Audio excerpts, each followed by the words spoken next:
Oh my. Please rise for invocation by Pastor Ken Sharp of High Point Pentecostal Church, followed by the Pledge of Allegiance.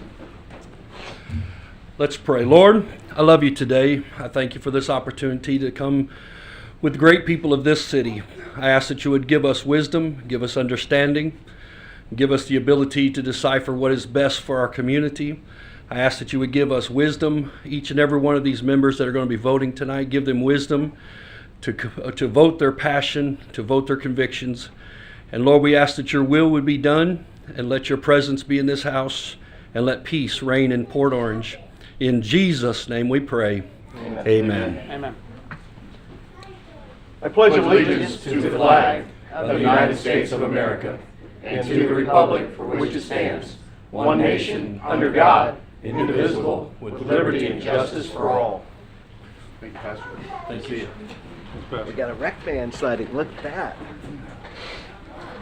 Will the clerk call the roll? Here. Here. Here. Here. Here. You need a cord?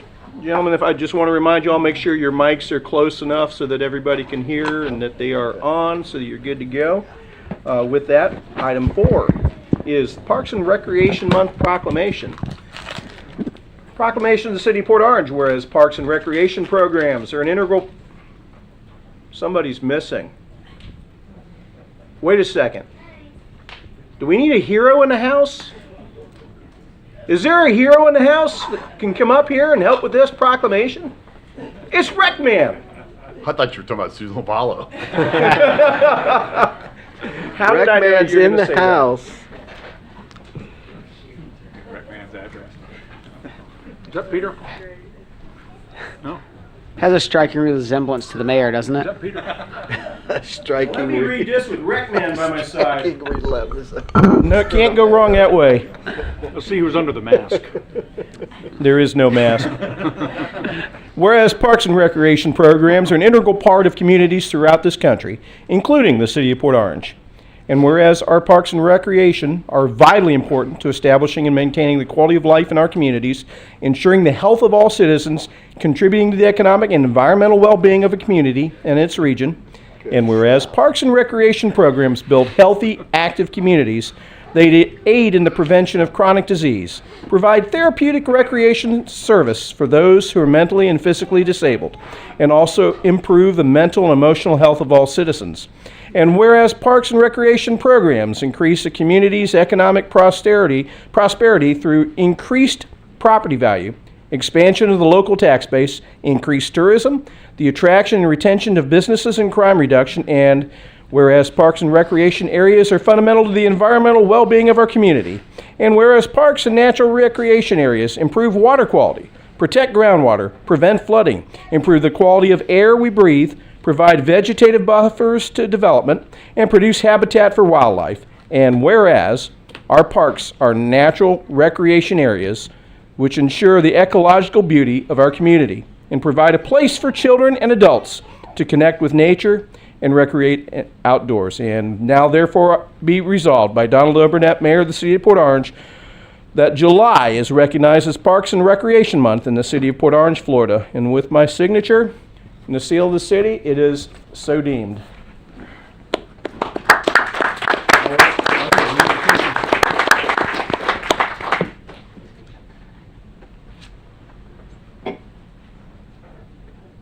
All right.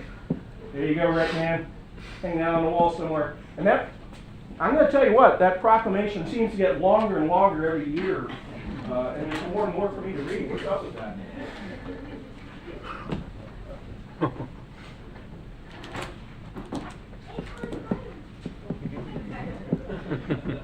It was nice of Susan to let him borrow the cape tonight. I'm going to tell you something. I was going to save this for my council comments, but Parks and Rec does a fabulous job every year, and this was no different with our 4th of July celebration. And for those of you that were able to see it, it is so much more than just the fireworks and the food trucks and the kids zone and the activities that go on and on and on. It is a fabulous evening. Somebody roped me into having to judge a pie eating or a pie making contest. So I had to- Roped you in? yeah, it was. There were 10 homemade pies I had to help judge. It was tough, and next year, anybody who wants to help me with that can do that. But that is just one of the many things that Parks and Rec does for our city, along with the other departments that they have to coordinate with to make that happen. And I wanted to thank them, and I figured that this would be the appropriate time. Consent agenda. Before we do the consent agenda, can I have a motion to approve the agenda for the evening? So moved. Second. All in favor signify by saying aye. Aye. The agenda for the evening is approved. Public comments on anything that's on the consent agenda? Item 5, anybody? Robert, you don't have anything tonight? Okay, Nothing. just making sure. With that, item 6, consent agenda approval. May I have a motion? Move to approve consent agenda. Second. We have a motion to approve items 7 through 12 on consent. Call the roll. Councilmember Foley, Yes. Councilmember Tremont, Yes. Councilmember Batchor, Yes. Vice Mayor Stiltner, Yes. Mayor Burnett. Yes, 5-0. Consent agenda is approved. Brings us to public participation. And I have Kinley Irish.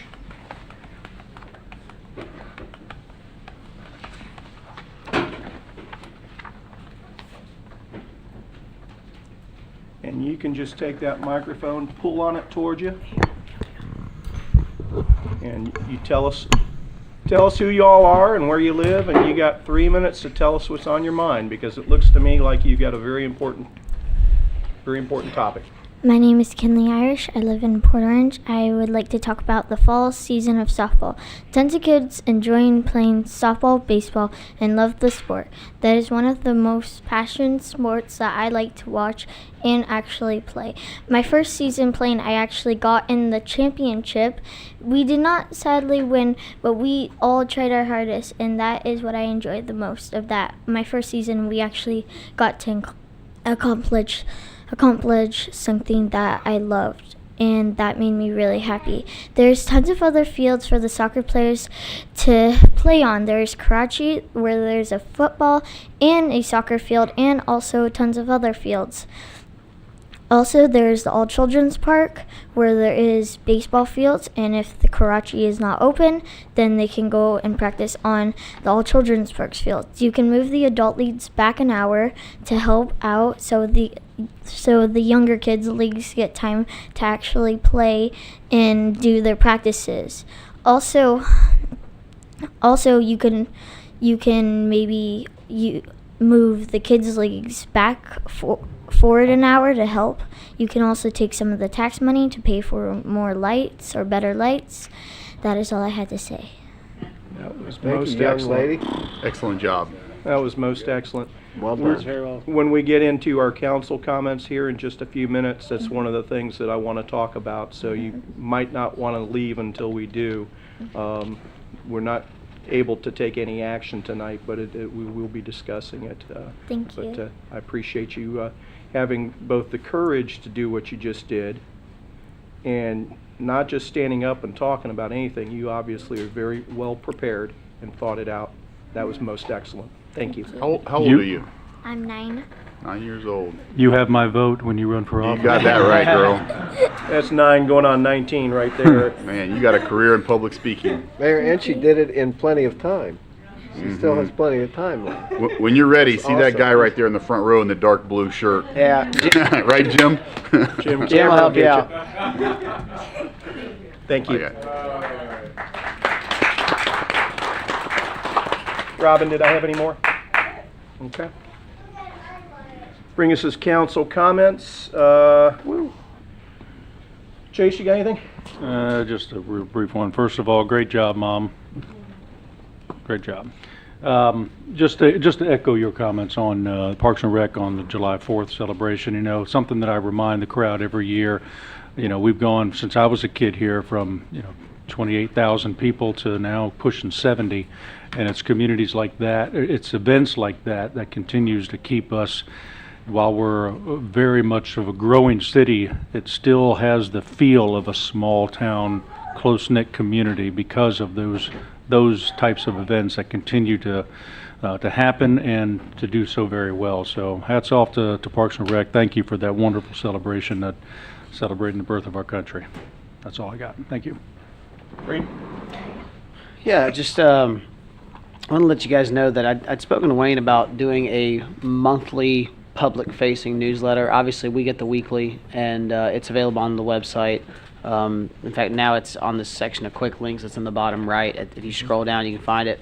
But that's probably easier digested as staff and for us to read through than maybe your everyday citizen who's looking for more of a quick, here's what's going on. So I'd asked Wayne to look into the idea of doing a monthly, something similar to we have the quarterly, which we print, and that goes out, but I asked him if he could do it like a monthly version, and I think Wayne's made a lot of progress on that, if you want to touch on that, Wayne. But I think he's going to start doing something like that just to get more information out there to people that are interested. Yeah, we ran logistics on this. One of the things with the quarterly that made it a challenge is we sent it out to an outside publishing house that had to format and print from there, and that's an old school way. We can do it in-house under publisher, and so Christine and Lori are both capable of doing that. So it's really not a problem for us to produce it as a monthly focus to the citizens. The issue that Councilman Foley mentioned is the weekly is for staff and council, not for the public. It's public available. We're not trying to keep it from them, but it's not. Its purpose is to allow staff to see what's going on and for council to see what's going on with that. So the quarterly was a public-facing newsletter, and given technology improvements and the quality of the people in-house that can do that, we can produce that for you monthly. If you're fine with that, we ran a test to see how it would work, and it's something we can do if council would like us to. We'll be happy to do a monthly for you. We would either, the thought process is the mayor currently does the front for all of them, so if you don't want to do 12 messages, we can split them among council, or you can write all 12, but we can do whatever you prefer. I would like to do the first one, but after that, I think it'd be good if everybody could hear from all 5 of us, so we'll figure that out. Okay, but we can I do can't this if that's imagine what you want. nobody has an objection to this idea, right? I didn't think so. Cool. And Reed, you came up that all by yourself? Noah didn't help you? No, that was Noah's idea. I'm just the vocal point for that, right? All right. How old is he now? Just carrying the water. Let's see. He'll be 6 in September. Okay. I'm sure we'll see him up here shortly. All right. What else you got? That's it. Scott? I guess we'll all put a little something on Wayne's plate tonight, right? Wayne, I'd like you to look at our community development has an amazing interactive mapping program where our residents can go on our site, a couple easy clicks when they have a question about something they see being built or developed or what have you, and they can get some great information and some factual information.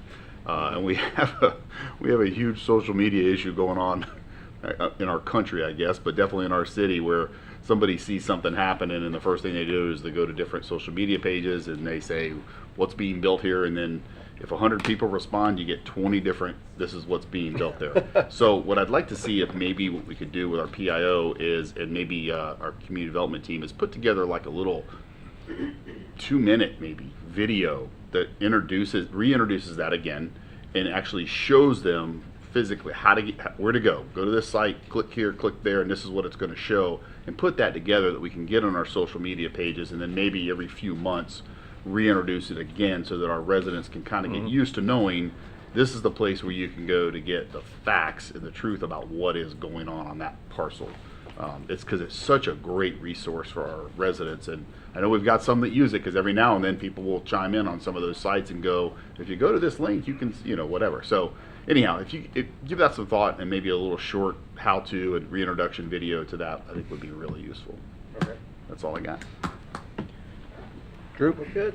You, That's too much on Wayne's plate. You didn't want to put nothing on I'm not adding anything else. oh, No, well. Then I'll take a turn. First of all, on the consent agenda, we passed a resolution authorizing the recognition of former Mayor Alan Green as the 20th member of the Port Orange City Hall Wall of Honor. When you leave out here on the wall on the back side, you'll see 19 faces of people who contributed to the city in various measures over the years. Last person to be on there was number 19, was the late Senator Dorothy Huckel, who was a former mayor in the city of Port Orange. I think Alan Green becomes number 20, and I look forward to recognizing him at a future council meeting. And I just wanted to point out to everybody that number 20 has been approved, and we probably ought to give him a shirt that has a City of Port Orange and a number 20 on it or something like that. But he has been off and on serving the City of Port Orange since the 1980s. And I remember that well because I graduated high school back in the 1980s, so it's been a part of my adult life from the very beginning, his contributions off and on. So I want to give thanks to not just Alan Green and the things that he's done for the city, but I can tell you from personal experience that serving has a cost that goes beyond just the person who does it. Yes, we give our time, but there were a lot of Tuesdays over the last 12 years that also means I'm not at home. I'm not with my boys or my wife, or the things that I can or cannot do.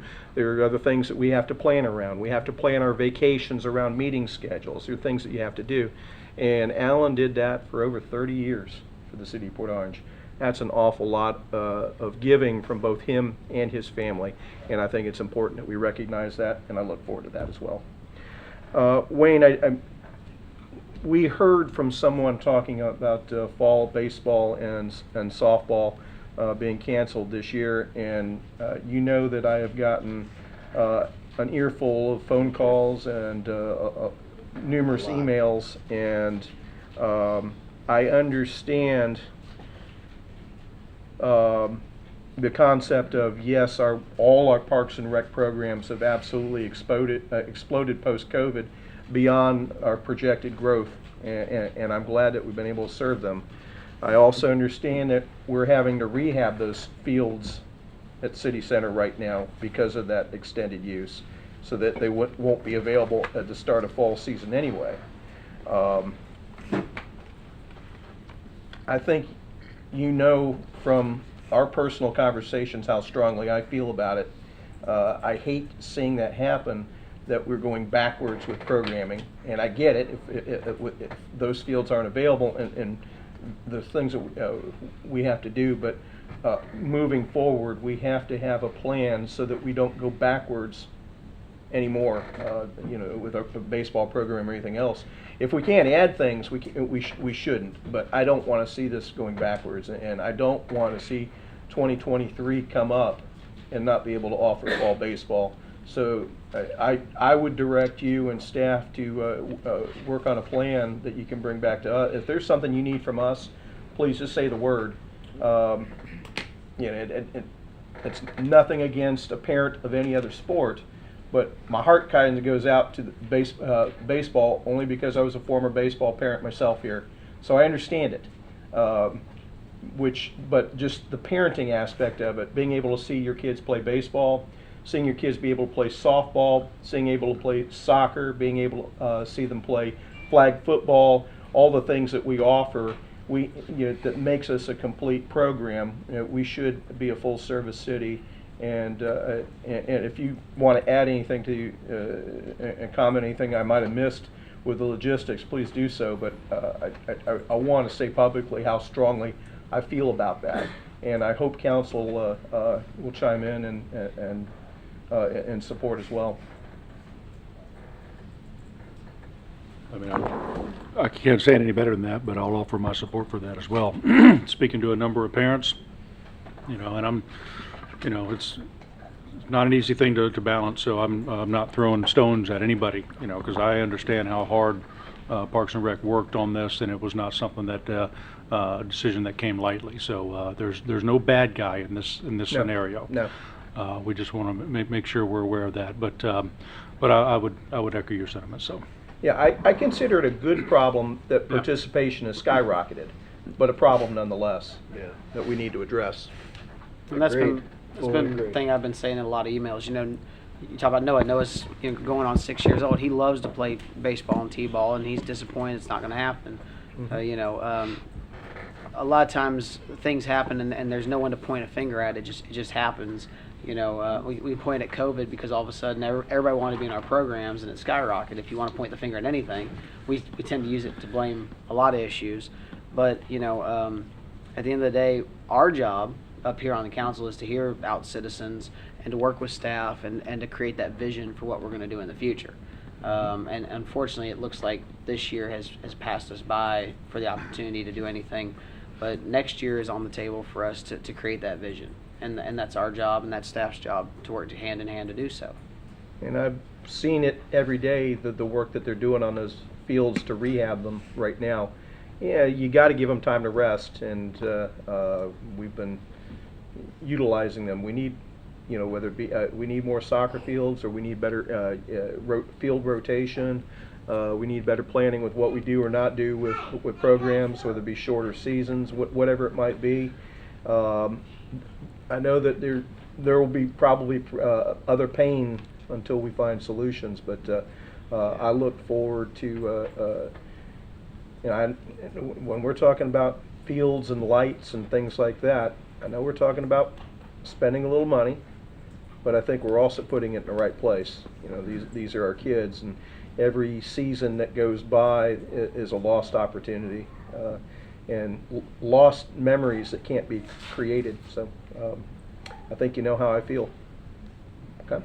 Mayor, so I think it's important too that the community understands that we do things a lot different in the city of Port Orange than a lot of other communities. We offer a lot of programs in our athletics programs that other cities do not offer.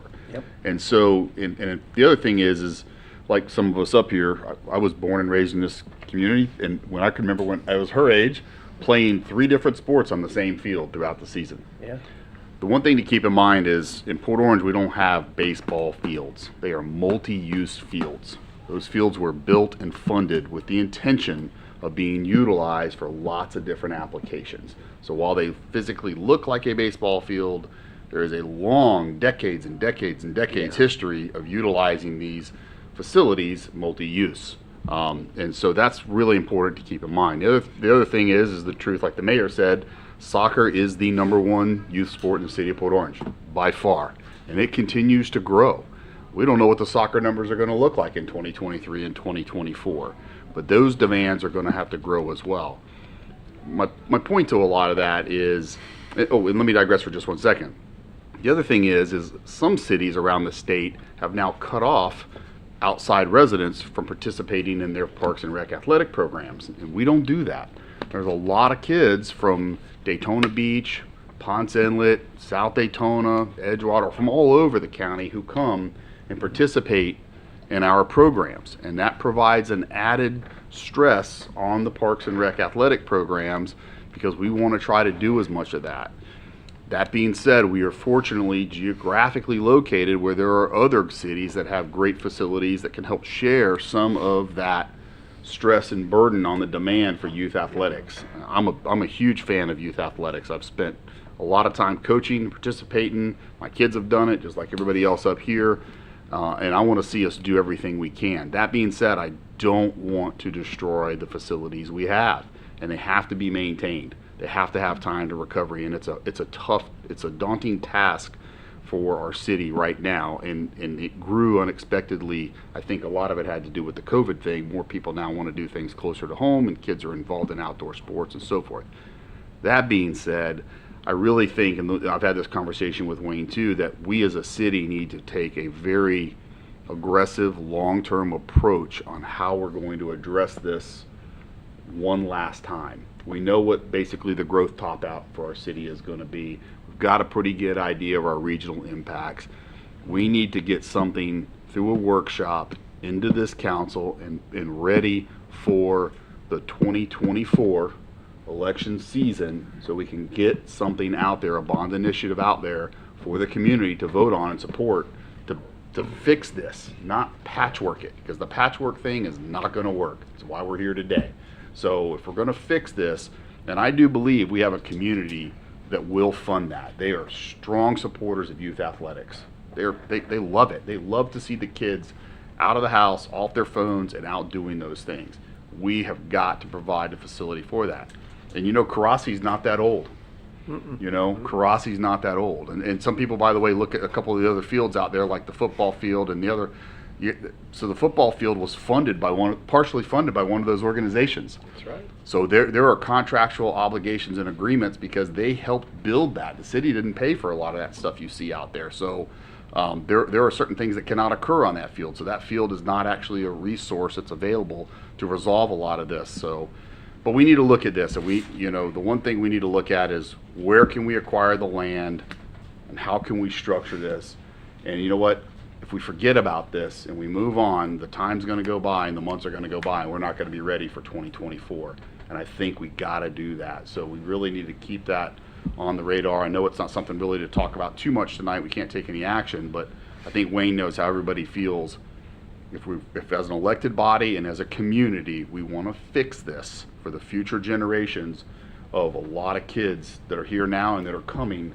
Let's fix it the right way. Let's don't patchwork this thing There are together. short-term and long-term solutions. There can be some short-term as long as the consequences aren't detrimental to future seasons. You know, I got to tell you, I was out at Karasi Park just 4 or 5 weeks ago watching a youth baseball game. I was shocked at how bad the fields looked. The fields look horrible. And it resonated with me as to why, because they're getting used constant. And you know, too, we've got adult athletics. We have taxpayers in our community that don't have kids, and they like to play competitive sports, and they help fund those fields, and they got to have places to go to. Yeah. You know, and so while my passion and my heart's with the youth athletics, there's whether you're 8 to 80, and that's what you want to do, we want to have a place for you. But we've Part of also being a full-service city. yeah, we've got to protect those fields, and we've got to take care of them properly. And we've overstressed them, and so some tough decisions had to get made this year. And I hope people will find some understanding in that. And then what I really hope is when we come up with a plan, and we've got to get this on a ballot and a bond initiative, if that's the route we decide to go, that the support is overwhelmingly going to be there to help us support this through the community in the process. Because that's really what it's going to take. That's what we're going to And I got to believe it will be. It is amazing, though, to talk about the growth. We've been growing. Actually, we're one of the slower growing cities in Volusia County in the last census period. 16 cities in Volusia County are hard to believe, but our growth rate was 13th.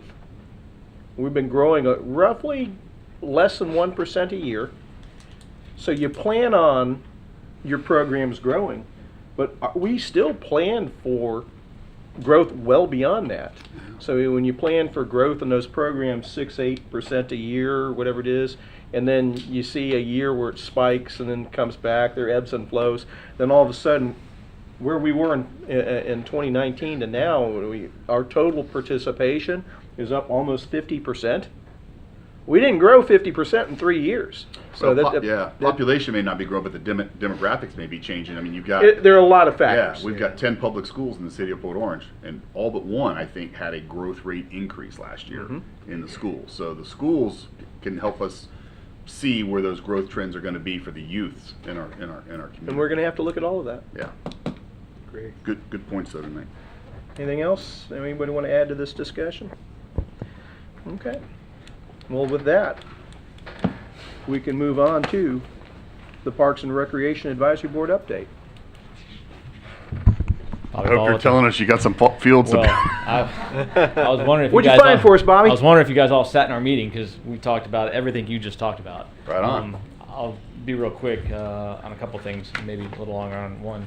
But we heard from an update in regard. We had no action items. We had an update tonight about House Bill 105, which is allows the city to regulate smoking in parks again.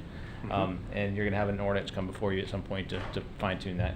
And then the other two items were exactly what you just discussed, which is the cancellation of fall ball, and then also the potential for a bond issue. And we had a presentation by John about that, and that was very helpful to understand that a little bit, for everybody else in the room that was there, about how that works. And now is the time to get it on the agenda or on the election cycle for 24. It's not something you can do overnight. So I implore you as the board, as the governing body here, to help us out with that. As you know, we've talked about at all of our workshops the past 5 or 10 years. We've talked about field usage. We've talked about how hard we work and how hard staff works to keep things going, and they do a phenomenal job. And so like you, were disappointed that this happened as well. But it wasn't without warning. We knew at some point it was going to happen. And every year we do a good job of controlling and regulating our dollars to put them in the right spots when we can for capital projects and things like that. And I think we're at the point where it's probably not going to work. So we need to do tipping something point. real. We need to do something Yep. that's meaningful. And I think now's the time. And I think the bond is what is something that's, I know you'll have my support personally and professionally as a as a community leader, and as well as being on the board itself. I'm the vice chair today, so I get to report to you because Mark's not here. But we're very happy. Not happy that it happened, but happy that it opens the door and makes us realize that the reason why I live here and the reason why I grew up here and I played sports just like you guys did, and I don't want to see that happen again, and I'd like to have it be better for my grandkids. So we're excited about it. We appreciate the fact that you guys are ready and willing to roll up your sleeves and help make it happen. We've got a list from a couple different workshops we've had with you. We can pull that list out. We can fund whatever we want right now. We're ready. We know exactly where we want to spend the money. Okay. Sounds like we've once we get through budget season here, that we've got some workshops that will be forthcoming. Thank you. Thanks, Bob. Thanks, Bob. Thanks, Bob. The public hearing portion of the meeting is now open. First reading of ordinance number 2022-18. Ordinance number 2022-18 is an ordinance of the City of Port Orange, Volusia County, Florida, rezoning property consisting of approximately plus or minus 8.3 acres from multifamily residential to community commercial, authorizing revision of the official zoning atlas and providing for an effective date. May I have a motion? So moved. Second. Sorry. Motion to approve ordinance 2022. No, it's too late. Yeah, It's already right. happened. Chase had your back. And read. I did it. You gotta I did put it the in 2 ordinance. You words. gotta put the ordinance number in the I motion. did it in 2 words. We have a motion, somewhat proper, and a second. The item is open on the floor for discussion. Good evening, Penelope Cruz, Planning. The applicant is requesting to rezone these 8 acres here on the screen before you from R3M multifamily to community commercial. And if approved, he intends to submit a site plan to develop a self-storage facility with a 1.5 acre out parcel. The property has a current future land use of commercial. It does have a zoning of R3M multifamily, so not really compatible. So what they're proposing to rezone to, the community commercial, is actually consistent with the existing current future land use. So that's bringing it into compliance with the city's comprehensive plan. They are requesting to do conventional zoning versus a PCD because they've prepared a concept plan and they don't need any deviations or anything like that. They're ready to follow the city standard code.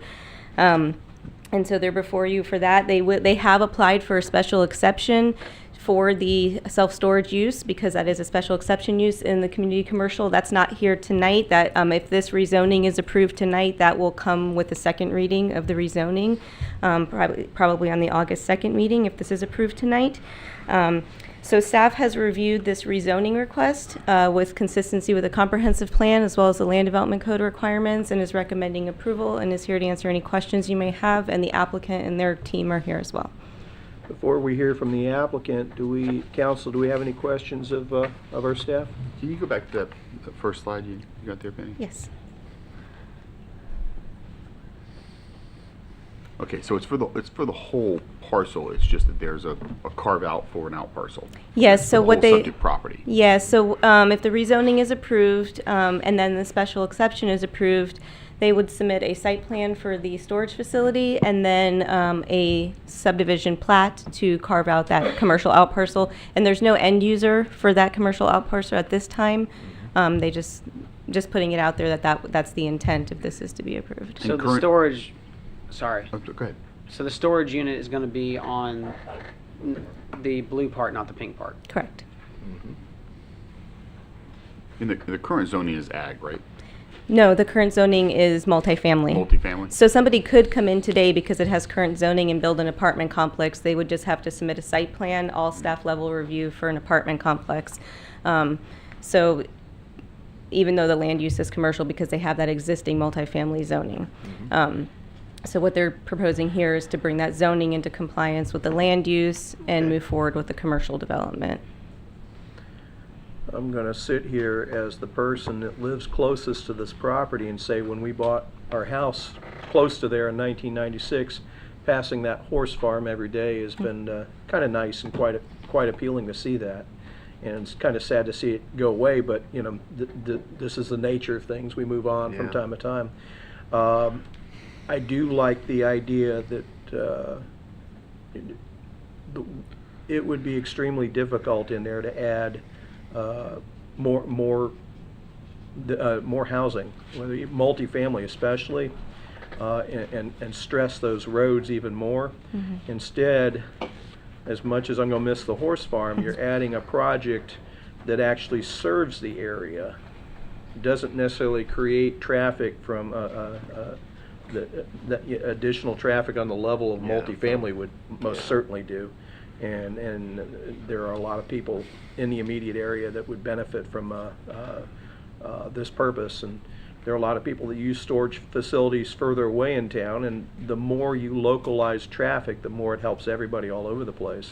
So those are just some of the things that I like about the project. There's nothing perfect about anything we ever do, but certainly when you there's so many times when we as a council have to take a look at these, and on the surface we're also evaluating the trade-off, and there's certainly a trade-off here that would be I think in my eyes I think we'd benefit from.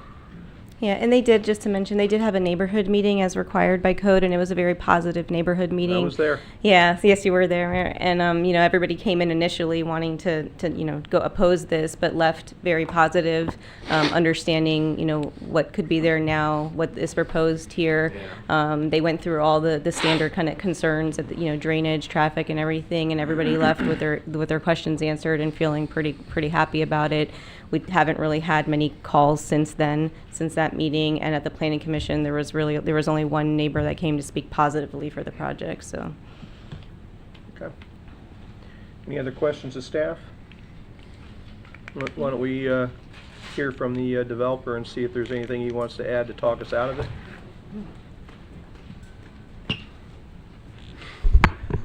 Good evening, Joey Posey, 420 South Nova, attorney for the developer. Funny enough, I had a presentation prepared for tonight, but just given to, you know, I just want to highlight a couple things in lieu of just, you know, walking through this whole thing, because it's a very straightforward application. You're trying to go to community commercial, it's consistent with your future land use maps, and it allows what is a very low and quiet use of the property. You get a large portion of the acreage is utilized for a climate-controlled building, and it's complementary to the residents in the neighborhood. And I think one of the things that really resonated with them when they came to the meeting is that it also takes the prospects of that multifamily coming in, because that's a scary prospect for all those residents, and I understand that. And not to say we would do that, but again, who comes after you never know. But otherwise, that's really the long and the short. We have some very nice elevations, but you know, in lieu of overwhelming and just making this bigger than you know, just a big thing about this, that you know, the special exception will have a lot of that with it. But you know, these folks have already moved forward with site plans, so they're ready to turn dirt and to make this a reality. And if there's anything I can do to help, if there's any questions, I'm happy to do it. So you know, other than that, that's really all we got. Do you know how many storage units there's going to be? In total? Council, you got any questions for Mr. Posey? Why don't we start with Reed? Thanks. How many units? 600 in total, it would be 600 individual units in the building. So How many stories tall is it? Three. And again, I wish I had the actual concept plan to show you. It's set back and it's in the middle of the property, so it's not against Jackson, it's not against Madeline. The idea is to make sure that you have that buffer, and you also have the little buildings that surround the bigger building that act as an insulator and a noise barrier for everybody. So, and you know, in lieu of getting into those details, that's the long and the short of what the presentation is. You want me to? Sure. I'm curious at Yeah, that. no, I'll She show ran you up guys there what pretty the fast. staff report. Yeah, it's in the staff report. Yep, I was going to say I saw that, so I was going to say that visual might help. There we We go. were saving it for the special Right. exception, but. Yeah, and you can see how you can see the yellow with the three-story building, and it's pretty far set back there.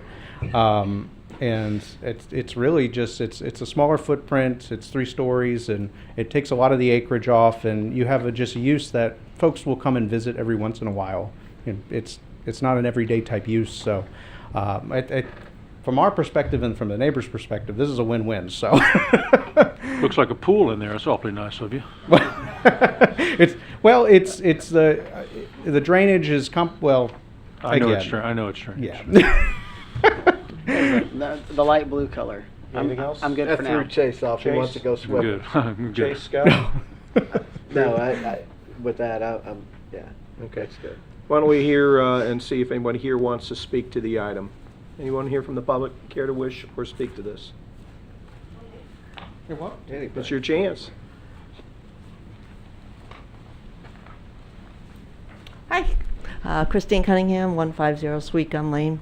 I was the person at the Planning Commission that did give a positive report on both their presentation with the residents, and also I constantly get emails and updates and listen to the Planning Commission. The one thing that I wanted to bring out was watching the part that does say the future commercial out parcel, because where it's 50 miles an hour on Nova Road right there. And the one entrance by the little yellow, you don't have it up anymore, by the little yellow building, which is in the front, and I've ridden my bike there, I've walked there, I drive there, is going to be a hard turn into there.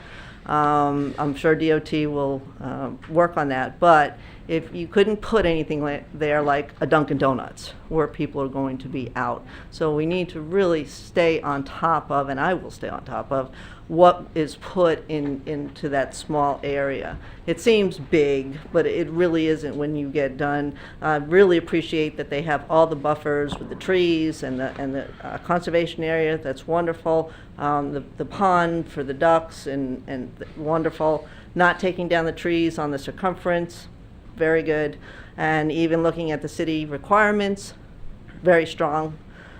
But that little area is something for safety, because as you know, we don't have a turn signal there at that light.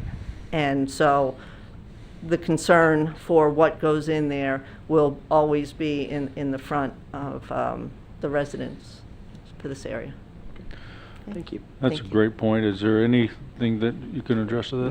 No, wait a second. Let's get Penelope up, because this is actually more of a staff question, because what you're about to ask has to do with fair share dollars that are going to come for intersection improvements. Thank you. And that intersection drives me nuts every Yeah. morning. What was the question? Go ahead. I was just going to ask, is there any plan for improvements on that, or are we at the point, do we have to wait until commercial activity happens here and even across the street or anything of that nature? There's some improvements that we're working with the TPO to plan, and we're trying to plan ahead with other developments in the area to start, collecting that money and have that identified in the traffic analysis. If anything, if this moves forward and it's approved, that would have to go through our standard concurrency process, and they would have to contribute to improvements in that area. And obviously, a use that would not work with traffic in that area wouldn't be able to be approved if it, created a hazard. And the way the plan would all be like internal. They wouldn't have their own driveway, and so it'd be all internally connected there. I knew where you're going with that. I just want to make sure we had the right person up there. Yeah. And that is certainly a sore spot with me. Every morning you go up and down Nova Road, everybody's got a turn lane, but or a turn signal, and sometimes right turn lanes, and we don't have a turn signal. We don't have a right turn lane at Madeline, and some of the things that people do in the morning, especially in the morning during school time, but it happens in the afternoon as well. I see it every day and I live it, are not the smartest at that intersection. So yeah, anytime you build something new like that, that allows for impact or fair share dollars to help fund improvements that'll benefit everybody who uses that intersection with problems that currently exist. So that's an excellent line of questioning, Chase. Penny, not all that long ago. You had to go all the way back to the back, didn't you? I watched her walk all the way back too. He Get my planned that. steps in. I'm just kidding. Not all that long ago, we had a couple of motor vehicle crashes there at the intersection, and I had emailed John Cheney with the county, Okay. and he had responded not only to me but to a couple of residents that the county had a study ongoing. Has that been completed yet, or did they ever start it, or do we? I know we're working on some know? right-of-way issues out there too. Did you want to? And I apologize. I know this is probably getting a little bit off topic, but it does have some. It does relevance. relate. Yeah. Tim Berman, It Community absolutely Development. That relates. study was actually the one that City Council initiated, basically through the TPO project. Okay. Volusia County was just reviewing that. Got it. As part of that then. But that feasibility study has been completed. And basically we did submit to the TPO for design funds this past cycle then. So we're trying to move that along as quick as possible through the TPO process, but also look for other alternatives to try to speed up that process in terms of design and then try and secure construction dollars then. Is the recommendation on the design for turn signals? Yes, basically extension of the turn lanes and also the addition of turn lanes then. Got it. Perfect. Thanks. Yes, and we've already coordinated with this particular developer as far as obviously we're just in the rezoning phase. Yep. But thinking ahead to if it's approved and when they come in for their site plan, we've already notified them that they're not going to be able to put their access point so far up close to Nova because we've already planned ahead for these turn lane extensions, and so it's going to need to work with our future plans for that. Perfect. In the right of way. Very good. Anybody else have any questions, additional questions for staff or for the developer's representative? Final comments, council? My biggest concern is the out parcel. So depending on what kind of a business would end up there, this could become a very high impact project. So can I pick one? Let's just say. Can you pick a business? Yeah. Yeah, go in there and Just- open it up. Yeah, I'm up. just as an example, if it ends up being something like a Chick-fil-A, it's a huge impact at that intersection, Yeah. right? So I mean, when I see an out parcel opportunity, it's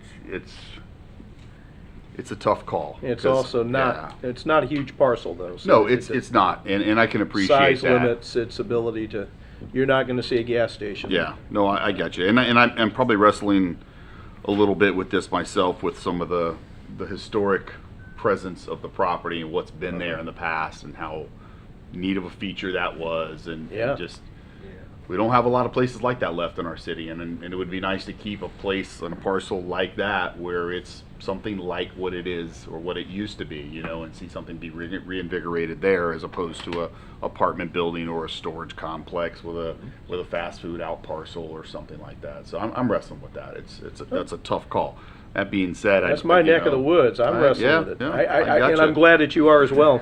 And I certainly know with existing zonings, sometimes you almost have to pick your druthers, so to speak, and whatever the lower of the impact of those things matters. And I can Trade-offs. appreciate the residents that attended that meeting. That's probably how they left feeling was, They ask great questions. yeah, I we'd was rather have very this than impressed. that, right? So, Yep. and that's what really ultimately this is about. It's just tough because I think it's such an awesome piece of property, and it almost is historic in Port Orange. It's iconic, right? It does have an iconic thing because if somebody said, the piece of property where they have the horses, you knew exactly what they were talking about, where it was, even if you didn't know the road names. When you I knew was that. is giving people directions to my house, I would use that instead of turn left or turn right on Manor. I'd just say turn at the horse farm. That's all I got. It worked better. Any other comments, council? Call the roll. Councilmember Bullock. No. Councilmember Tremont. Yes. Councilmember Bastian. Yes. Vice Mayor Stiltner. No. Mayor Burnett. Yes, 3-2. That brings us to first reading of ordinance number 2022-17. Ordinance number 2022-17 is an ordinance of the City of Port Orange, Volusia County, Florida, approving the 7th Amendment to the Master Development Agreement for Crystal Lake Plan Unit Development, providing for the repeal of conflicting ordinances, providing for severability of, and providing for an effective date. Move to approve ordinance number 2022-17. Second. We have a motion, proper second. The item's open and on the floor for discussion. All right, thank you, Mr. Mayor. Gideon Smith, Planning. The proposed 7th Amendment to the Master Development Agreement for the Crystal Lake Plan Unit Development is to remove the requirement that Clyde Morris Boulevard must connect to Reed Canal Road via a common drive aisle through the residential developments on lots 12 and 14. When the original MDA was approved over 2 decades ago, the idea was that both lots will be developed under the same ownership and with a common design theme and layout. However, because now the lots are being developed separately, interconnection is no longer desired, and the parking lot layouts are no longer conducive to serve as a connector between two arterial roads. The proposed amendment does not change the existing access for Legacy at Crystal Lake Apartments from Clyde Morris Boulevard, nor does it change any of the permitted uses in the PUD or any of the other dimensional requirements that are outlined in the Master Development Agreement. Our police, fire, and city attorney's office have all reviewed the proposed amendment and approve of it as presented. And with that, this concludes my presentation. A member of the applicant's team is here tonight and can answer any questions. All right, why don't we start with questions of staff? Reed, do you have anything for Gideon? No, I think I'm all right as far as questions goes. I might have a comment once we go around, but I'm good right now. Chase? I don't have anything. Scott? I'm good. Drew? Good. Okay. Why don't we hear from the applicant?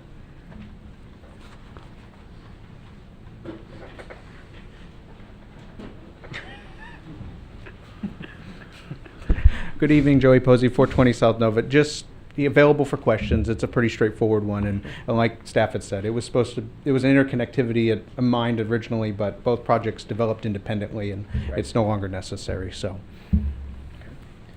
any questions of the develop? There being none, would anyone here care to speak to the item? There being none, back to council. Final comments or questions? The only comment I've got here is that, where I live in Sleepy Hollow connects into Wood Lake. And those are two totally different developments done at two totally different times. And there is a benefit in being able to connect, even though the developers have nothing to do with each other. That little interconnectivity allows people not to always have to go out the same way from Sleepy Hollow. They have two other exit points because of how that all ties together. And it does help to push traffic in different directions. And as I'm looking at this, I wonder if it wouldn't help traffic on Clyde Morris, although it would add to Reed Canal if there was that interconnectivity there. And again, I'm just speaking from experience from where I live. I don't know how it would apply here, if it would matter or not, but I just want to make sure I made that little comment. Okay. Anybody else? Last bite at the apple. Call the roll. Councilmember Foley. Yes. Councilmember Tremont. Yes. Councilmember Bastian. Yes. Vice Mayor Copeland. Yes. Mayor Burnett. Yes, 5-0. That brings us to item 15, first reading of ordinance number 2022-19. Ordinance number 2022-19 is an ordinance of the City of Port Orange, Volusia County, Florida, amending the Land Development Code, Chapters 13 and 17, to allow flexibility in the design layout of a parking lot for uses in light industrial and commercial industrial zoning districts, adding wholesalers and distributors as permitted uses in the light industrial zoning district. Provides for repeal of conflicting ordinances, providing for severability, and providing for an effective date. Move to approve ordinance number 2022-19. Second. We have a motion, proper seconds. The item is open on the floor. Welcome back. Thank you, Mr. Mayor. Gideon Smith, Planning. 2 chapters of the Land Development Code are proposed to be amended to assist with attracting businesses to the Eastport Business Park and other industrial areas throughout the city. The first proposed amendment is to allow flexibility in the parking lot design for uses within the light industrial and commercial industrial zoning districts. So under the current code requirements, most developments are required to have at least 10% of parking areas or loading areas to be designed with landscaping, such as interior landscape islands between parking spaces or terminal landscape islands at the end of parking rows. So the proposed amendment would simplify this design requirement and would allow the focus of landscaping to be in the parking areas that are generally more visible from public rights-of-way, while making the areas to the sides and rears of developments more open and easier for delivery trucks and other specialized equipment to move around the site. The proposed amendment would mimic the current parking lot requirements that are currently in existence for the Ridgewood Development Zoning District that were established to assist with redevelopment along the Ridgewood corridor. And this amendment would apply those same standards to all new developments within the light industrial and commercial industrial zoning districts. The proposed amendment also aims to assist with attracting new businesses by reducing upfront construction costs as well as repair costs whenever these landscape areas are damaged by vehicles. So moving on to the second proposed amendment, it would add wholesalers and distributors to the list of permitted uses in the light industrial zone district. The Land Development Code already allows these uses in the commercial, industrial, and the Ridgewood Development Zoning districts, which generally call for less intense land uses. And also this type of use is commonly found in some commercial zoning districts and industrial zoning districts in the surrounding area, partly due to access to I-95 and I-4. So because the light industrial zoning district is intended for more intense uses when compared to commercial, industrial, and Ridgewood development, staff supports the amendment and finds that this use is appropriate to be added to the light industrial district. Staff also understands that there's a growing trend for this industry, so what we're trying to do here is anticipate our needs in our industrial zoning districts to continue providing opportunities for businesses to expand and relocate here in Port Orange. And with that, it concludes my presentation. Staff is available for any questions you may have. Thanks, Gideon. Any questions of staff? Nope. I'm good. This is a little bit of cleanup and improvement in what we're doing down there. Anybody here care to speak to the item? Come on up, Robert. Hadn't heard from you tonight. It's about time. Mayor, council members, Robert Reinigen, 1425 Dexter Drive North. My only concern is when they talk about reducing the landscaping from 10 to 5%, is that having any impact on the total amount of permeable footprint that the property has? That would be my concern. Thank you. Thanks, Robert. Thanks, Robert. Anyone else? Back to council, comments or questions? Anything you've seen, heard tonight, or anything else you want to know? Last bite at the apple, gentlemen. Call the roll. Councilmember Foley? Yes. Councilmember Tremont? Yes. Councilmember Johnson? Yes. Vice Mayor Stiltner? Yes. Mayor Burnett? Yes, 5-0. That brings us to item 16, the recommended motions to approve the subdivision plat for Town West subdivision. May I have such a motion? Motion to approve. Case number 21-50, a bunch of zeros and a 3. 5000003. How about that? Item Second. 16. Item 16, we have a motion to approve item 16. 2. Second. And I heard a second. The item is open on the floor for discussion. Welcome back. Penelope Cruz Planning. Thanks for making me smile every time I come up here. That's what we're here for. The applicant's requesting to subdivide the subject 12.4 acre parcel into 2 commercial lots. One of them would be the larger blue area. That's going to be about 10.5 acres for the 115 unit senior living apartments that are currently under construction, and a proposed 1.8 acre commercial out parcel. There's no end user for the commercial out parcel at this time, but that would stay vacant and wooded until there is an end user identified. Staff Development Review Committee has reviewed the proposed subdivision. It's basically a paper plat. All the infrastructure is being constructed with the site plan for the senior living apartments. And it's all stubbed out to the art parcel, so really this is just a paper plat to subdivide the land. So Staff Development Review Committee, like I said, has reviewed this with consistency with Land Development Code and meets all the requirements, and we're recommending approval. Okay. Council, comments or questions? Start this end. Drew? No, I'm good for now. Scott? Why would we want to do this? What part? The subdivision? Yeah. The applicant is requesting to I subdivide. know, but in the interest of that area, and I guess probably not a question for you. Maybe this was rhetorical. Sorry. You're smiling. I'm processing it. Yeah, I'm not doing yeah. it.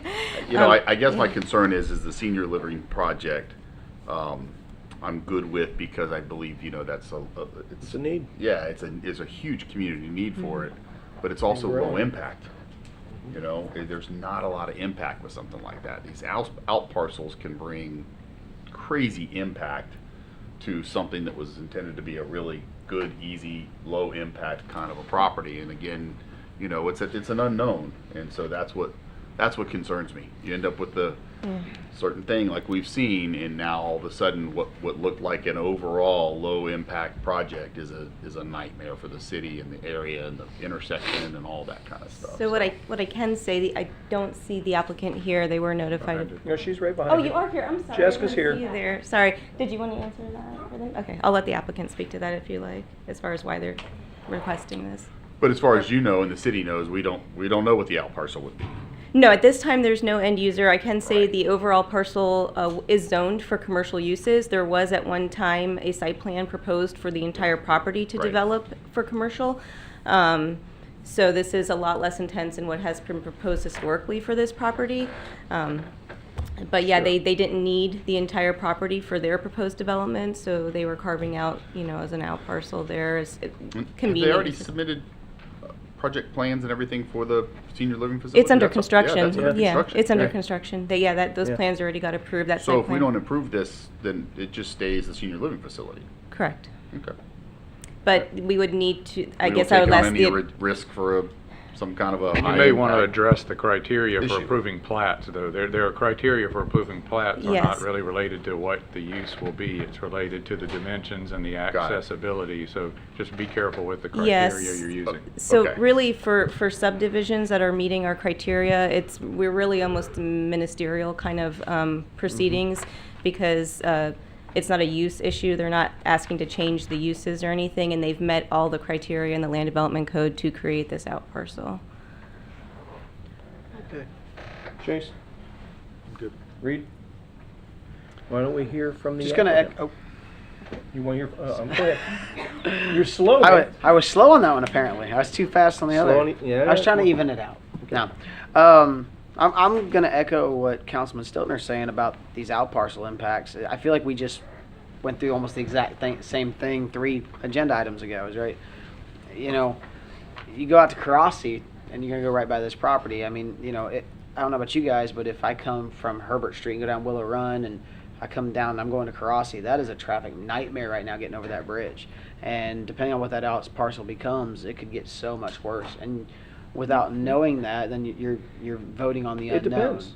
Yeah? It really depends depends. what goes in there, right? It depends is an interesting thing because there are so many things that create traffic nightmares elsewhere because you have to drive further across town to get to someplace. But if the business environment creates something that serves the area, then you're localizing traffic. And you're reducing it somewhere else. Yep. Exactly. For example, in the what- Springs Apartments had 2 commercial out parcels, and they put doctor's offices in one of them. So similar, I mean, that could be, I don't know what the uses would be here, but you have a Sure. senior independent living facility. It would be a great spot for medical offices potentially. But they would, whatever use goes there, the entire parcel is zoned for commercial right now. So they're choosing to have a small commercial out parcel. Whatever goes there would have to follow our traffic concurrency regulations, and go through those rules. Is and it also processes. correct, it's not as common, but technically they could put a use on there anyway and condo it and just Yes. not split the land. So you're not dealing with a zoning issue, you're dealing with a plat issue here and how the land's laid out and subdivided in the dimensions. So they can still come put a Walgreens or a gas station or anything in there, just condo it. The question is, can we cut the property out and create a separate parcel of land which could either be sold or not? But your question in front of you is, does the plat meet the requirements to approve a plat, not what can they put on that land? So in a way, this is almost like a redundancy then. Subdivisions in Florida are more ministerial in requirements. You're not making subjective judgment calls as much as you're determining whether or not the code requirements have been met for a plat. Okay. Wayne, that's great information, but as one of the 5 up here, you can't help but have that in the back of your mind when we're making these decisions. Can't help. That's just the nature of the beast. And we have to remember also, what's the most common criticism we have in Port Orange? Dunlawton traffic. So when there's an opportunity to, like as you just said, disperse some of those services around the city, those are one of many tools to mitigate and reduce some of that traffic that happens on Dunlawton. We can't overlook that importance. Disperse or localize, yep. You know, we don't know. The business environment tends to adjust accordingly, and we have one of the best small business environments in the nation, according to, I'll share that with you later in my chamber update, but we have questions to staff before we hear from the applicant. Well, we hear from the applicant. You've been sitting quietly in the back all night. Thanks for coming, Jessica. Yes, good evening. Jessica Gow, Cobb Cole Law Firm, 149 South Woodward Avenue, Daytona Beach, Florida. And can I say you guys are my favorite to present to because I'm a Port Orange resident and I don't get to be here enough, so. That's some excellent sucking up. I say this one, I will say for the record, we represent the senior living developer, so we're absolutely on board. We think that's a great use. The commercial out parcel, like Penny said, it wasn't part of the development program. They don't own and control it. It's a separate entity. So our client, at least, wants to go through this subdivision process. They have their development order for the senior living. They're ready to move forward. We don't know what's going to go on the commercial out parcel, so I hear the concerns. What I've seen as a resident and a land use attorney in the area is I think this corridor of Williamson is becoming a strong medical use center. So I know that Commissioner Tremont mentioned that, but you've got the Halifax and Noon kind of condo development that has multiple uses in one that just came forward. You've got the Advent Emergency Center across Williamson, across Taylor at that point, which I think is really strong. So if I had to guess on a planning hat, a medical use on this corner would make more sense, or something that supports the planned residences. What I'll say is that once they are in, I think you'll have a vocal group who will want to make sure that nothing incompatible goes there, and so you'll have some watchdogs there. So if you have questions, I'm happy to answer them, but I can't say it better than Penny and Wayne when it came to the subdivision review process. Any questions? Thank you. That was absolutely brilliant, because usually there's at least a comment. You did well. Anyone here care to speak to the item? There being none, back to council. Final comments or questions? Reed, you got anything? Nope, I'm good. Chase? Scott? Good. Drew? Call the roll. Councilmember Foley. Yes. Councilmember Fremont. Yes. Councilmember Bastian. Yes. Vice Mayor Stiltner. Yes. Mayor Burnett. Yes, 5-0. The public hearing portion of the meeting is now closed, which brings us to item 17, first reading of ordinance 2022-20. As I blow it up on my screen because this one's a long one. Ordinance number 2022-20 is an ordinance of the City of Port Orange, Volusia County, Florida, amending Chapter 2, Article 6, Division 3, relating to the submission of budget and contents thereof, amending Section 2-291, relating to the timing requirements of budget submission to the City Council, amending Sections 2-293 and 2-295, relating to the content requirements of the budget submission to City Council, removing Sections 2-296 and 2-297, related to the budget submission to City Council by removing redundant and obsolete sections, amending Sections 2-298 by removing redundant and obsolete language, amending Sections 2-299 by updating the language related to budget amendment authority consistent with state law, and providing for repeal of conflicting ordinances, providing for severability, providing for codification, and providing for an effective date. Mayor, can you read that one more time? You can. Move to approve ordinance number 2022-20. Second. I had enough fun just reading this in the right. agenda packet Sunday night. We have a motion, proper second. The item's open on the floor for discussion.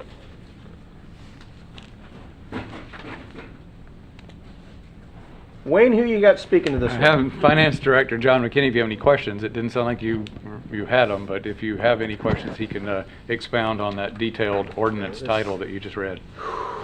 You want to give us a short recap of what we're doing? And I know that short recap's going to say clean up and keep us on track, but we need to hear it from you, though. Mayor, Council, good evening. I think you did a wonderful job explaining everything that takes place in this, so thank you. But secondly, I'd like to, just state that, the City Attorney's Office and I, we looked through state statutes, we looked at other local ordinance related to the budget process.